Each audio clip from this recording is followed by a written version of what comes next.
అబ్బో ఏం జరుగుతోంది ఇక్కడ? గొడుగేసుకొచ్చాడు కన్నె పిల్లోడు. ఇంత బరువున్నా కూడా గొడుగేసుకొచ్చాడు పిల్లాడు కరెక్టే. కన్నె ఏంటి?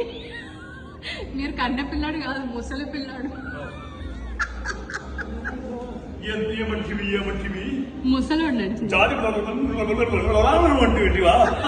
ఎంత మాట కాదు కాకూడదు. అతనిది అంతకంటే గురించి మరి డైలాగ్ రాదే.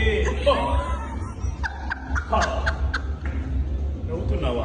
ఇంత భారీ డైలాగ్ చెప్తే చప్పట్లు ఈళ్ళు గోళలు వస్తాయనుకోండి. వస్తాయి.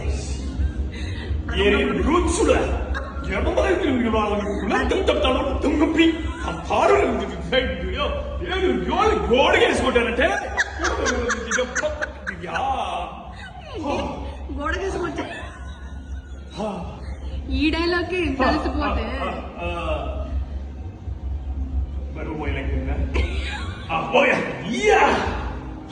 కాకూడదు కాకూడదు అంటే జూనియర్ ఎన్టీఆర్ వినాలి, కింద తొక్కుతారు మేము. మీసం లేకపోయినా తిప్పే మగనగాడెవడైనా ఉన్నాడంటే బాబీ బంగారం మాత్రమే.